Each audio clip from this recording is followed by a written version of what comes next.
이게 19절로 22절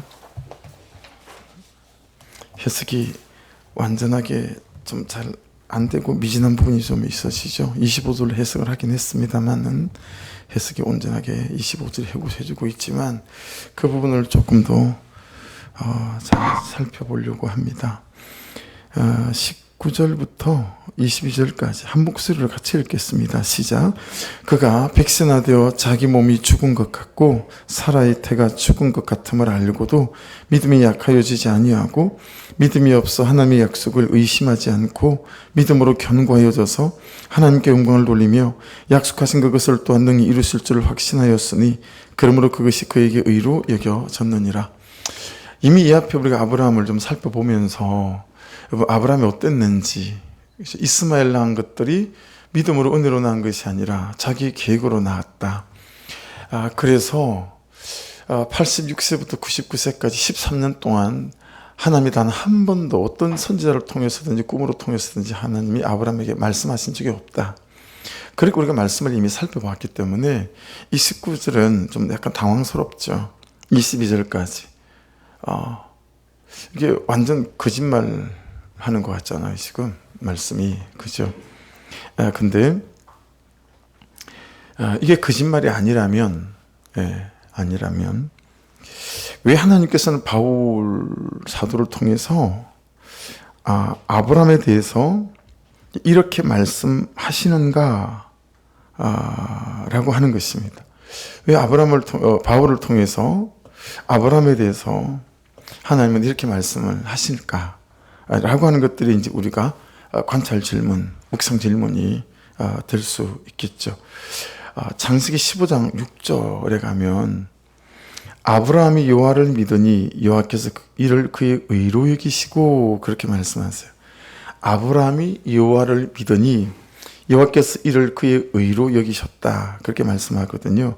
이 말씀이 무슨 사건 끝에 나오는 그런 말씀이냐면 이게 6절이잖아요. 2절에 15장 2절에 이렇게 말씀이 시작돼요. 아브라함이 이르되 주 여호와여 무엇을 내게 주시려 하나이까? 나는 자식이 없사오니 나의 상속자는 이 다메섹 사람 엘리에셀이니이다. 나중에 이삭의 아내를 구할 때 엘리에셀을 보내잖아요. 자기의 상속자로 생각할 정도였으니까.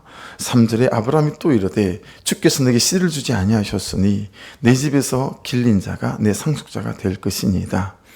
그때 하나님이 이렇게 말씀하세요. 여호와의 말씀이 그에게 임하여 이르시되 그 사람이 내 상속자가 아니라 내 몸에서 날 자가 내 상속자가 되리라 하시고 그를 이끌고 밖으로 나가 이르시되 하늘 우러러 무뼈를 셀 수 있나 보라. 또 그에게 이르시되 내 자손이 이와 같으리라. 그 말씀 끝에 6절 아브라함이 여호와를 믿으니 여호와께서 이를 그의 의로 여기시고. 그러니까 여러분 아브라함 안에 하나님에 대해서 지친 마음이 있는 거예요. 하나님 약속해 놓으셔놓고 이때까지 몸은 다 늙어가고 내 안에 사라는 이미 아이를 가질 수 없는 경수가 끊어졌고, 그러니 하나님 저는 이 엘리에셀에게 내가 상속할 수밖에 없습니다 라고 하는 거죠. 그때 하나님이 아니 밖으로 나와봐라. 저 하늘의 무별처럼 저렇게 네 자손이 나오고 그렇게 되어질 거다라고 하는 말씀에 아브라함이 금방 또 여호와를 믿었다. 그리고 그것을 그 의로 여기셨다. 그렇게 말씀하세요. 한 5장을 성경을 훌쩍 좀 뛰어넘어가서요.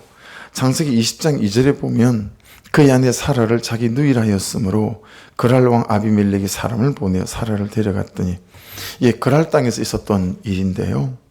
이 일로 난리가 났어요. 하나님이 얼마나 바쁘셨는지 몰라요. 그랄 왕 이 아비멜렉 꿈에 나타나셔가지고 너 이 사라 때문에 너 죽게 될 거다. 사라는 남편 있는 여자다. 막 그러신단 말이에요. 그러니까 아비멜렉이 펄쩍 뛰어요. 그게 무슨 말입니까? 분명히 아브라함이 자기 여동생이라고 그랬습니다. 하나님이 그러니까 내가 지금 너에게 이렇게 나타난 거야. 네가 사라를 손대기 전에. 그러니까 빨리 사라 제자리로 돌려놔라. 이렇게 말씀하세요.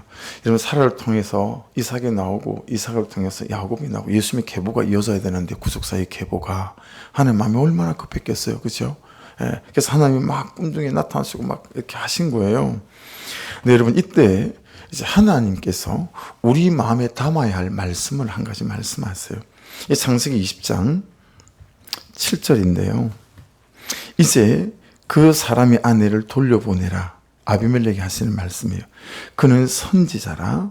그가 너를 위하여 기도하리니. 예. 여러분 아브라함에 대한 하나님에 대한 인식이 어떤 거죠? 야, 아브라함께 내 선지자다. 그죠? 그가 너를 위해서 기도하리니 내가 살려니와 내가 돌려보내지 아니하면 너와 내게 속한 자가 반드시 다 죽을 줄 알지니라. 그렇게 말씀을 하세요. 여러분 아비멜렉이 살려면 아내를 빼앗긴 아브라함이 기도를 해줘야 되는 거예요. 근데 여러분 이게 있잖아요. 우리가 아브라함의 입장에서 한번 생각해 보십시다. 이제 묵상이 이렇게 재밌게 되어지는 거죠. 첫째, 아비멜렉이 괘씸해서 기도하기 싫지 않았을까요? 아브라함이 지가 왕이면 왕이지. 이런 마음이 여러분의 표정은 뭐 오시다가 싸우고 오셨는지 되게 환한 표정이 되셔서 별로 뭐 그런 것 같지는 않습니다만은, 두 번째는 여러분 이런 사람 되게 많아요. 우리 중에 분명히 그런 사람이 있을 거라고 생각하고 한두 번은 아니 10번 20번은 이런 경험을 하지 않았을까 저나 여러분이. 애초에 하나님이 왜 이런 일이 일어나게 하셨냐 이거죠. 그렇게 따지는 분들이 많아요. 하나님 애초에 이런 일이 없게 하셨어야지 왜 이런 일이 있게 하십니까? 이래가지고 하나님께 삐지는 사람이 있습니까 없습니까? 네, 많습니다. 이렇게 하나님께 삐지는 사람이. 네. 오늘 화가 많이 나신 것 같은데. 세 번째는 본인 스스로 또 얼마나 이런 모양이 빠졌겠습니까? 아니 세상에 와가지고 야, 얘 누구냐? 제 누이입니다.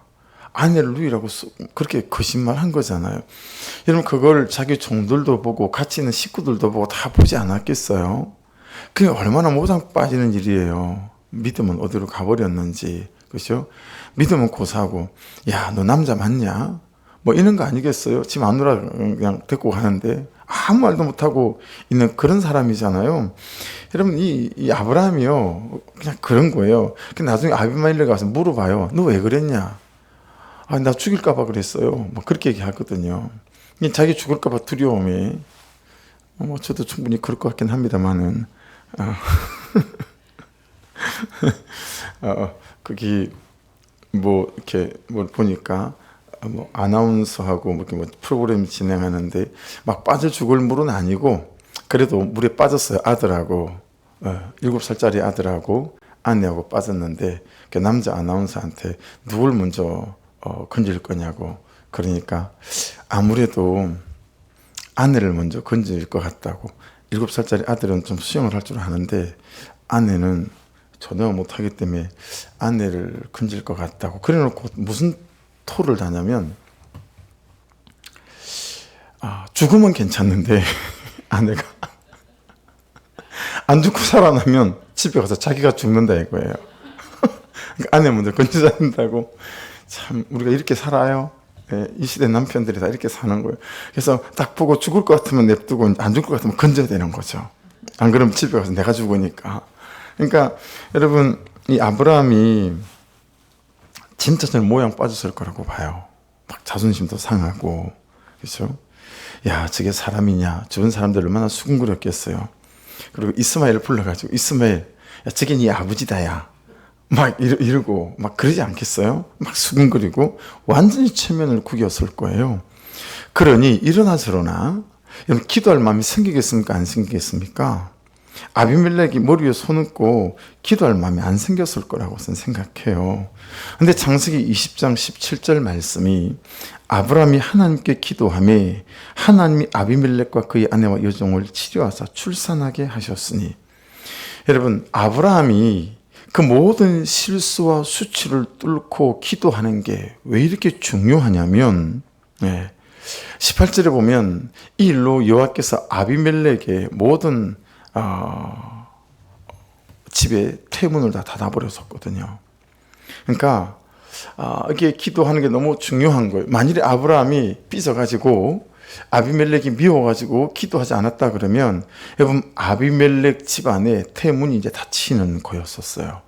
그렇죠? 하나님이 하실 수 있는 일인데 하나님이 하시지 않고 아비멜렉을 통해서 하게 하시잖아요. 이 대목 여러분 지금 무엇을 말씀드리려고 하는 거냐면 우리는 범죄로 인생을 망치기도 하지만 또 이런저런 실수로 인생을 망치기도 하지만 그 다음 그럼에도 불구하고 하나님을 구하고 하나님을 바라는 기도가 있어야 나도 살고 그도 살린다 라고 하는 거예요. 여러분 이 대목을 이 지점을 하나님께서는 아브라함에 대한 이 지점을 굉장히 귀하게 보시는 것 같아요. 그리 보면 오늘 로마서상 19절에서 22절 여러분 여기에 하나님께서 아브라함의 무엇을 보신 것입니까? 그가 백세나되어 자기 몸이 죽은 것 같고 사라의 태가 죽은 것 같음을 알고도 믿음이 약해지지 않냐고. 사실은 약해졌음에도 불구하고 하나님께 이렇게 말씀하시는 게 뭐예요? 언뜻 보면 이 말씀이 생 거짓말 같지만 여러분 아브라함의 믿음이 약해지지 않은 것보다 아브라함에 대하여 훨씬 더 하나님이 크게 보신 것이 있어요. 아브라함의 견고한 믿음보다 아브라함에 대하여 훨씬 더 하나님이 귀하게 보신 게 있어요. 약속하신 그것을 또한 능히 이루실 줄을 확신합니다. 이것보다 아브라함에 대하여 훨씬 더 하나님이 크고 귀하게 보신 게 있어요. 그게 뭐죠? 하나님을 계속 바라보는 거예요. 이거예요. 하나님이 아브라함에게 본 건 뭐냐면 너무 귀해 보이는 건 뭐냐면 얘는 엎어져도 자빠져도 수치스러워도 그 다음에 다시 하나님을 바라보는 거예요. 이게 어떤 견고한 믿음보다도 하나님 보시기에는 너무 좋아 보이셨다라고 하는 거예요. 그래서 여러분 믿음은 있잖아요. 하나님을 계속 바라보는 것입니다. 할렐루야. 아브라함의 이 믿음을 하나님은 너무 크게 보시고 너무 귀하게 보신 것이다 라고 하는 거예요. 여러분 다시 말씀드릴게요. 믿음은 계속 하나님을 바라보는 것입니다. 우리의 착각이 있습니다. 그게 뭐냐면 우리는 우리가 믿는 내 믿음을 믿어요. 여러분 이거 잘 살펴보십시오. 우리는 우리가 믿는 내 믿음을 믿습니다. 하실 거야. 될 거야. 믿습니다. 아멘. 이게 말씀을 통하여 말씀하신 그 하나님을 믿는 게 아니고요. 그냥 내 속에 있는 내 믿음을 내가 믿으면서 그것이 믿음이라고 오해하고 착각한다. 그러다가 망한 사람들이 성경의 교회 사이에 수두룩하게 많습니다. 한 장면을 소개해 드릴까요? 왕상 22장 6절 말씀인데요. 이스라엘 왕이 이 선지자 400명쯤 모으고 그들에게 이르되 내가 길랏 라못에 가서 싸우랴 말랴. 그들이 이르되 올라가소서 주께서 그 성읍을 왕의 손에 넘기시리다. 여기 이스라엘 왕은 아합이에요. 아합이 길랏 라못 이거 빼앗긴 걸 아람에게서 찾아오려고 마침 사돈인 남유다의 요사밧이 왔어요. 사돈 우리 나랑 같이 길랏 라못 좀 되찾아오는데 힘 좀 보태주소 이런 거죠. 그러니 그럼 함께 합시다 하고 말고요. 이렇게 된 거예요. 근데 요사밧은 하나님의 사람이지 않았습니까? 근데 사돈 그래도 하나님께 이걸 물어봐야죠. 전쟁을 일으키는 건데 하나님께 물어볼 사람이 없어. 선지자를 찾은 거예요. 그랬는데 여러분 이스라엘 왕이 아합이 400명이나 데리고 왔어요. 선지자를 400명이나 데리고 왔는데 그 400명의 선지자가 여러분 뭐라고 얘기하냐면 왕이시여 올라가소서 주께서 그 성읍을 왕의 손에 넘기시리이다. 여러분 말씀이 말씀하시는 그 말씀을 믿음으로 붙잡지 않고 하나님의 선지자라고 말하는 이 400명의 선지자들은 전부 다 자기 믿음을 믿는 거예요. 선민사상 택한 백성 난 하나님의 자녀에게 망하지 않을 거야. 그게 여러분 선민사상 아닙니까? 그렇죠? 그래서 예수님은 야 웃기는 소리 하지 마라. 저 땅바닥에 굴러다니는 돌들로도 내가 니네들을 대체할 수 있다. 여러분 예수님이 그렇게 말씀하신 거 아니에요? 여러분 잘 살피셔야 돼요. 말씀을 갖고 기도하십시오. 예, 그거 자꾸 연습하고 훈련하셔야 돼요. 큐티 아침에 한 말씀을 가지고 자꾸 기도에다가 말씀을 집어넣어야 해요. 그래서 말씀을 가지고 기도해야지 내 속에 있는 내 믿음을 가지고 그게 믿음이겠거니 하고 기도하시면 오해고 착각이라니까요. 그러니까 여러분 요사밧이 수상하잖아요. 다른 사람 없냐? 그래서 미가를 찾아오거든요. 미가 선지자가 죽을 거라고 얘기합니다. 근데 저놈은 항상 나쁜 말만 말하니까 새겨 들을 거 없어. 그러고는 여러분 이 아합이 어떻게 하냐면 죽을까봐 병들의 옷으로 변장해요. 그리고 사돈이 요사밧한테는 어떻게 해요? 평소의 왕의 복장보다도 더 왕처럼 보이는 복장으로 입혀요. 그래서 전쟁터 나가면 요사밧은 다른 적군들에게 도드라져 보이게 만들고요. 자기들은 병사들한테 같이 섞여서 누구도 알아보지 못하도록 만들고 그렇게 하는 것 아니겠어요? 근데 여러분 왕상 22장 34절에 우리가 절기 읽었던 말씀 중에 한 구절이잖아요. 한 사람이 왕인 줄 알고 쏜 게 아니에요. 그냥 한 사람이 무심코 활을 당겨 이스라엘 왕 아합의 왕의 갑옷 솔기를 요 목과 이 어깨 갑옷 사이 있죠. 여기를 마친지라 왕이 그 병거 모는 자에게 이르되 내가 부상하였으니 내 손을 돌려 내가 전쟁터에서 나가게 하라 했으니 그러고 돌아가서 죽었어요. 네. 여러분 아합 왕도 그 땅에 400명의 선지자들도 그들의 믿음을 믿었지 말씀을 믿은 게 아니죠. 그렇죠? 네. 내 기대를 믿는 것을 믿음으로 여러분 착각하면 곤란하다라는 거죠. 내 바람을 믿는 것을 믿음으로 착각하시면 오해입니다. 정말 나를 망하게 하는 지름길이다 라고 하는 거죠. 정말 큰일 날 일이고요. 네. 우리가 믿는 것은 나의 믿음이 아니다. 내 성실함이 아니고 내 정직함이 아니고 그렇죠? 우리가 믿는 믿음은 말씀이고 예수 그리스도이고 하나님이신 줄로 믿습니다. 다시 말씀드립니다. 믿음은 내가 어떤 처지에 놓였든지 계속 하나님을 바라보는 것입니다. 할렐루야. 전도지를 이제 맡겼어요. 이렇게 200자 제가 말을 잘못해가지고 200자 이렇게 말씀을 이제 드렸더니 이게 이제 B4 한 장에 다 들어가야 되니까 이제 11분께 실리는데 정말 어떤 분은 200자를 정말 써갖고 와가지고요. 내가 읽으면 이게 무슨 말인지 모르겠어요. 그래서 내가 11명 걸 글짓기를 했어요.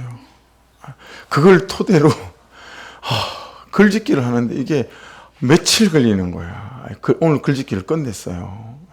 완전 글짓기였어요. 너무 신실하셔가지고 200자로만 보내신 분들이 여러분이 계시거든요. 다른 사람이 봤을 때 저야 알죠. 저야 아는데 다른 전도지인데 다른 사람이 봤을 때는 이게 무슨 얘기인지 아무것도 모르게 이렇게 써놨어요. 그러니 내가 알아듣게끔 글짓기를 해야 되지 않겠어요? 글짓기가 좀 됐더라도 여러분 양해하셔야 됩니다. 목사님 이걸 제가 쓰지가 않았는데 여러분 글이 써놓고 뭐 어쩌라는 얘기예요. 내가 글짓기를 좀 했어요. 그래서 이제 이렇게 저렇게 편집을 하고 해서 이제 원고를 다 보내고 이제 다 정리가 됐어요. 야, 그거 여러분 4,000장 찍어내는데 한 200만 원이 드는 거 있죠. 그거 4,000장 찍어내는데. 종이도 좋은 종이를 했어요.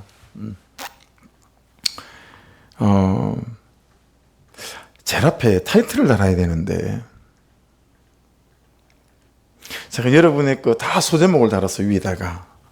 제일 끝에 모든 소제목의 끝에 뭐냐면 뭐 말씀을 통해서 큐티를 통해서 내 가정에 살아났습니다. 다 끝이 살아났습니다로 다 했거든요. 살아났습니다. 살아났습니다. 그래서 제일 앞에도 타이틀을 이렇게 제일 처음 했어요. 우리가 살아났어요. 이게 타이틀이에요. 전도지 타이틀이에요. 우리가 살아났어요. 근데 우리가 살아났어요. 그리고 한참 제목을 막 이렇게 할까 저렇게 할까 내가 살아났어요를 할까 그 편집부한테 어떤 게 좋겠어요? 우리가 살아났어요. 이거 좋겠지 않겠어요? 간사님한테 어떤 게 좋을까? 막 그러다가 생각하니까 진짜 살아났나? 이 생각이 드는 거예요. 그 생각이 드는 거예요. 진짜 살아났나? 아닌데 이거 거짓말인데 이런 생각이 드는 거 있죠? 나부터 내가 진짜 살아난 것 같지가 않은데 이거 완전 금천에서 사기치게 생겼는데 간사님이 뭐라 그러냐면, 목사님, 교회 와서 보고 그 집사님 이름은 다 내가 예명으로 다 바꿨어요. 얘를 이름을 내가 다 새로 지어놨어요. 뭐 장애에서도 막 이렇게 새로 짓고 막 지어놨거든요. 뭐 송빛장로 뭐 이렇게 막 지어놓고 뭐 정다니엘 집사 뭐 이렇게 이름을 새로 다 지어놨어요. 지어놨는데 목사님 와서 보고 그 간증 내용이 그 집사님 줄 알면 이게 아닌데 이러면 이거 갑니다. 그냥 다시 그 말 들으니까 진짜 갈 것 같은 거예요.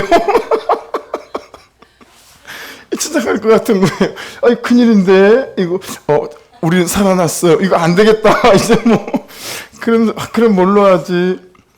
살아나고 있어요. 간사님이 걱정이 됐나 봐. 퇴근하고 난 다음에 카톡이 왔는데 우리가 살아나고 있어요.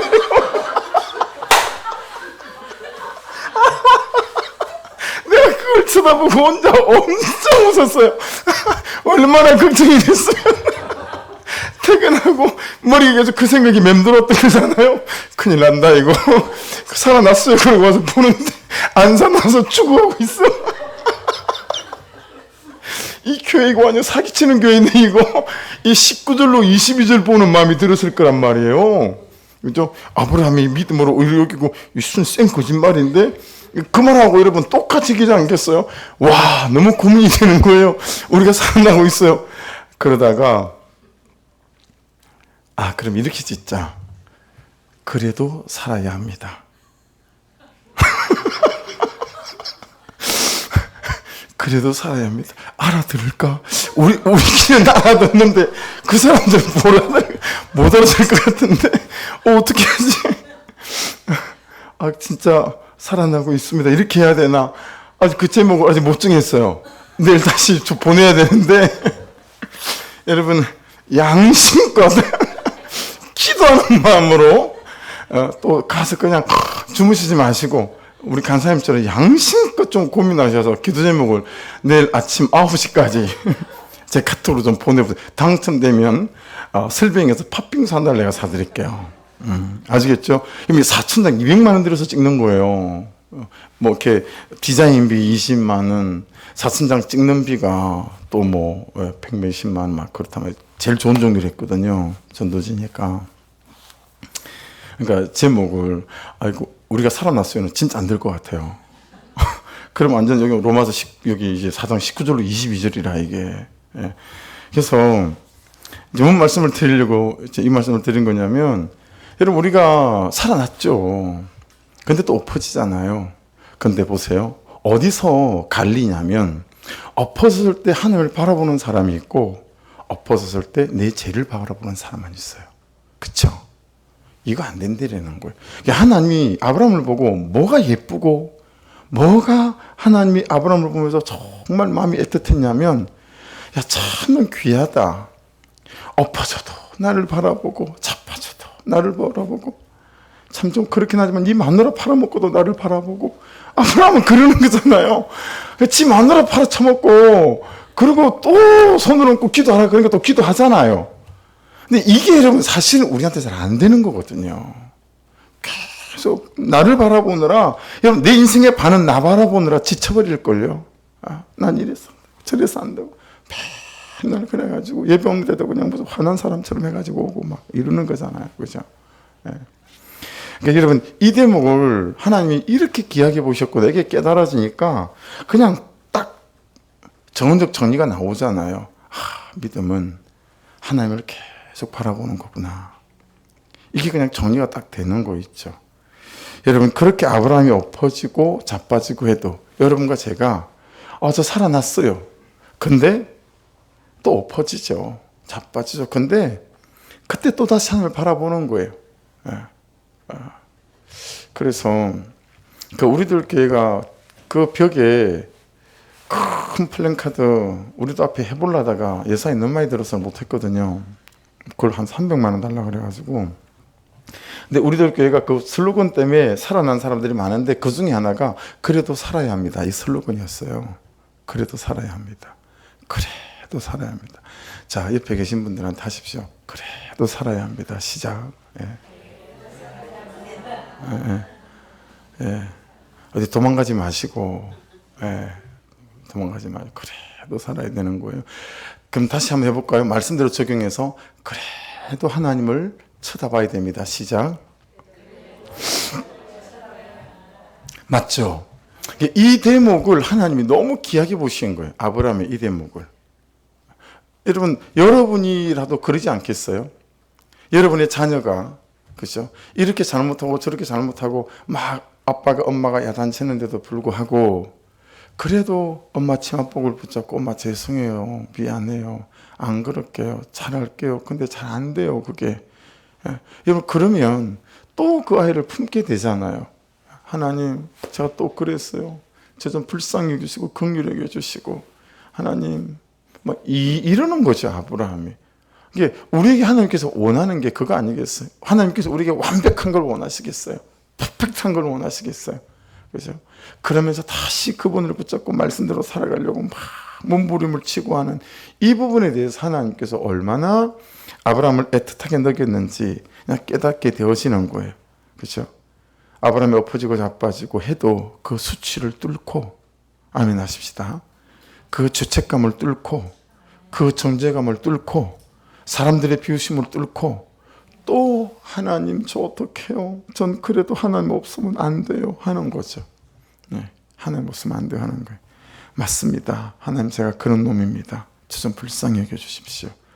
저는 그래도 이리 살아도 저 하나님 없으면 안 되는 사람인 거 하나님 아시지 않습니까? 그렇게 아브라함은 계속 하나님을 믿음으로 바라보았다라고 하는 것입니다. 하나님이 이 아브라함의 믿음을 쓰신 줄 믿습니다. 믿음은 계속 하나님을 바라보는 능력이다. 여러분, 이게 에스겔 16장 6절과 딱 들어맞지 않습니까? 맞닿아 있잖아요. 피투성이라도 살아있으라. 그렇죠? 이런 실수, 이런 범죄, 이런 불순종으로 여러분 이렇게 저렇게 우리가 피투성이가 되어 있다 할지라도 살아있다라고 하는 것은 다시 계속 믿음으로 하나님 그분을 바라보는 것 아니겠습니까? 그렇죠? 예. 정말 길게 하지도 않았지만 큐티 4년 하면서 여러분 깨닫는 게 있어요. 근데 이게 깨닫는 이게 작지 않은 것 같아요. 제가 한 계단을 올라선 것 같은 느낌이 있어요. 어떤 거냐면 막 무엇이 되고 막 무엇을 이루고 승리하고 올라가고 그런 믿음이 좋은 믿음이 아니라, 그게 신앙생활의 이유가 아니라 변하지 않는 나를 붙들고 변하지 않는 현실 속에서 변하지 않는 사람들과 함께 하나님을 그래도 바라보면서 사는, 이게 진짜 믿음이고 목회구나. 이걸 제가 배우게 됐어요. 그러니 제가 여러분이 막 변하는 것들에 대한 기대가 없어요. 왜냐하면 웃을 대목이 아닌데 사모님 남아요.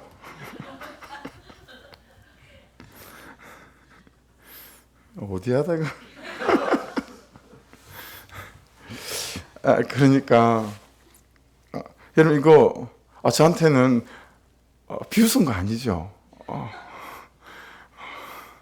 그럼 옥상으로 올라와야 돼요, 사모님. 저한테 이게 여러분 작지 않은 큰 은혜인 것 같아요. 그러니까 옛날에 구호나 슬로건을 보면 알아요. 옛날에 사람을 변화시키고, 우리 교회 비전문 자체가 그래요. 사람을 변화시키고. 아니요. 몰라서 그랬어요. 여러분들이 변하는 거에 제 기대가 없어요. 왜냐하면 여러분이 변하지 않아도 저는 여러분들과 함께 이 걸음을 걸어갈 겁니다. 변하지 않는 나와 변하지 않는 여러분과 변하지 않는 현실 속에서 꿋꿋하게 그냥 말씀이 말씀하시는 말씀을 붙잡고 오늘 이 하루를 걸어가는 거예요. 그게 진짜 믿음 아니겠어요? 그렇죠? 막 무엇이 되고 막 무엇이 변화되고, 여러분 수십 년을 믿어도 우리가 여기 이 포지션이에요. 그러면 앞으로 수십 년을 더 믿는다고 대단히 우리가 뭐가 달라지겠어요? 그러지 않음에도 우리가 이 아브라함처럼 하나님 제가 이쯤이에요 라고 하며 그분을 쳐다보는 믿음의 시선을 거두지 않고, 변하지 않는 그를 쳐다보며 막 나무라고 미워하지 않고 그냥 여전히 그를 따뜻한 시선과 손길로 섬기고 품어가며 그냥 이 걸음을 꿇고 걸어가는 이게 진짜 믿음이겠다. 이게 진짜 목회이겠다. 이거 깨닫고 나니까요. 좋은 사람, 나쁜 사람이 없는 거예요, 목회에. 그냥 다 하나님이 붙여주신 사람이 되는 거죠. 예. 그러니까 이게 많이 생각이 달라지는 거예요. 예. 많이 생각이 달라지는 거예요. 그러니까 그냥 누구든 변하지 않는 그가 그냥 괜찮아요. 예. 아무렇지도 않아요. 어째 저러나 하긴 하죠. 저 인간은 참 대단하다 하죠. 왜 안 하겠어요? 뒤돌아서서 아무한테도 할 말이 없으니까 마누라한테 저 집사는 왜 저러냐? 왜 안 하겠어요? 합니다! 근데 내 마음에 그분에 대해서, 여러분에 대해서 요만큼도 흔들림이 없어요. 하나님, 같이 갈 겁니다. 변하지 않는 저분과 변하지 않는 나. 이 변하지 않는 현실 속에서 내가 절대 이 걸음을 포기하지 않을 겁니다. 그러고 나니까요. 딱히 뭘 이룰 게 없고, 딱히 할 게 없어요. 그냥 내 할 일은 뭐냐면, 그냥 이 상태 지금 여기서 그 신실하시고, 결국에는 나를 세우고 가실 그 하나님을 믿음으로 바라보는 거예요. 그리고 하나님 그분께서 주시는 은혜만큼 깨닫는 만큼 또 반의 반걸음 또 그분께 좀 다가서고 또 성품이 조금 변하고 할렐루야. 그게 우리의 진짜 믿음이고 신앙 아니겠어요? 그러니 여러분 대단히 변하지 않는 여러분에 대해 실망할 거 없고 대단히 변하지 않는 그에 대하여 누구에 대하여 실망할 것도 없어요. 그렇죠? 그냥 지금 여기서 내 하나님 살아계신 그 하나님을 믿음으로 바라보고 가는 거예요. 우리의 착각, 우리의 오해. 제발 내 안에 있는 그것이 믿음의 끈이, 그렇죠? 내 안에 있는 그것을 믿음으로 생각하면 안 된다. 하실 거야, 될 거야. 그 믿음 아니다. 그렇죠? 오직 살아계신 그 하나님 앞에 변하지 않는 나를 붙들고 약속의 말씀을 붙잡고 끝까지 하나님을 바라보는 거, 끝까지 말씀을 따라가는 이거. 그래서 여러분, 우리가 살아났어요. 맞죠? 정말 그 제목을 그렇게 붙이고 싶어요. 근데 그들이 시험에 빠질까봐 못 붙이는 것 뿐이에요. 와가지고, 센 거짓말이네? 이럴까봐 못 붙이는 뿐이지, 100번 그 제목을 사실은 붙이고 싶어요. 저와 여러분 안에 끝까지 어떤 경우에도 하나님을 바라보는 이 믿음의 시선이 절대 변하지 않는 여러분 때문에 시험에 들거나 변하지 않는 것 때문에 시험 들지 않기를 주의 이름으로 축복합니다. 할렐루야. 그래서 하나님이 지치지 않았어가 아니라 단지 우리를 사랑하시는 그 사랑 때문에 지치지 않으신다라고 어제 나눴던 말씀처럼, 그죠? 좋아 사는 것은 잘 안 지치잖아요. 사랑해서 사는 것도 잘 안 지치고 하나님이 좋아서 사랑해서 여러분 이 걸음을 걸어가는 저와 여러분 될 수 있기를 주의 이름으로 축복합니다. 그렇죠? 그래서 아이가 한 걸음을 떼면 맨날 엎어지고 떼뚱떼뚱 하다가 막 난리가 나잖아요. 박수 치고 막 와보라고 얘기하고 애가 걷는다고 얘기하고 겨우 한 걸음 뗐는데 이 다음에 얘가 육상선수가 될 것 같다고 막 얘기하고 그죠? 막 그런 식으로 하잖아요. 그러니까 그렇게 말하는 그 아이를 보고 아버지, 엄마가 하는 말을 듣고 거짓말이다. 그렇게 말하지 않잖아요. 지금 19절도 22절까지 그런 거예요. 우리가 볼 때는 거짓말 같지만 그 믿음으로 여전히 하나님을 바라보는 그 아브라함의 믿음을 보며 결국은 걷게 되고 걷게 하실 그 하나님의 역사가 있다라고 하는 것까지 포함시켜서 아브라함의 믿음을 말씀하신 것인 줄로 믿습니다. 그래서 어떤 신학자들은 이 부분을 그렇게 얘기한다라고 하는 거예요. 그래서 로마서 4장 25절 새벽에 정리했지만 예수는 우리가 범죄한 것 때문에 내줌이 되고 또한 우리를 의롭다 시키기 위하여 살아나셨기 때문에 여러분 참 절박함으로 또 절실함으로 진실함으로 그렇게 되어지지 않는 나에 또 변하지 않는 나에 대하여 하나님 저 어떡한데요? 라고 올려드리는 중심과 기도가 있으시고 변하지 않는 그럼에도 불구하고 하나님 그분에 대해서 믿음으로 하나님을 놓지 않는 저와 여러분 되셔서 오늘 말씀이 말씀하신 것처럼 정말 세상의 상속자는 다른 걸로 되지 않고 믿음의 상속자가 될 때 세상의 상속자가 된다라고 하는 이 말씀을 잘 깨달아 알아서 저와 여러분이 믿음으로 세워져 가기를 주의 이름으로 축복합니다. 기도하겠습니다. 찬송 하나 드리고 기도하십시다. 그래서 내가 예배하고 찬양합니다. 주님은 날 다스려 주십시오 라는 고백으로 완전하신 나의 주 찬송하십시다.